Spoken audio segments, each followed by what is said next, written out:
The Conservation and Landscape Health Rule that you recently finalized elevates non-use either on par with or arguably above multiple use.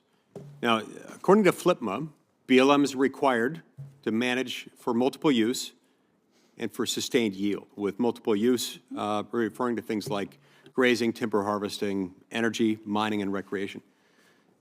Can you cite a provision of FLPMA that allows for you to depart from that standard and to prioritize non-use instead of multiple use and sustained yield?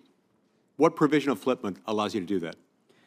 Title I, Section 103 is where the multiple use definition occurs in FLPMA, and it is very explicitly clear that managing for fish and wildlife habitat, managing for natural and scenic values, those are direct words from FLPMA, is our responsibility.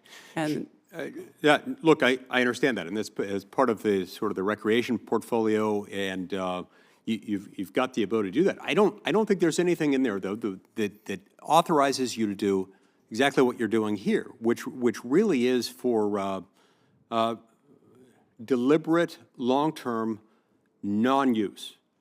This is a frustration that I have, and it's not just me that has it. I hear every day, all the time, from constituents, from local officials, who are increasingly frustrated at the direction that BLM has taken under your lead. Now, keep in mind, the federal government owns 67% of the land in my state, and the biggest share of that is Bureau of Land Management. And so we live as subjects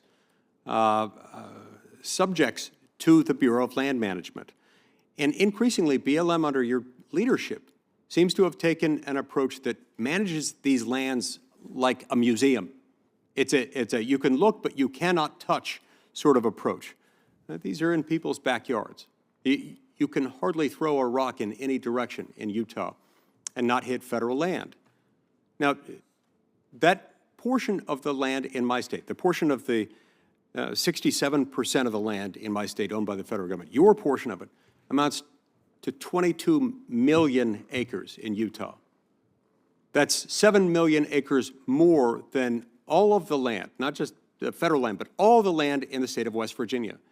And month after month, a sweeping new policy or management plan seems to be imposed by your agency, harming Utahns who rely on the land for their livelihood, who rely on the land for all sorts of things.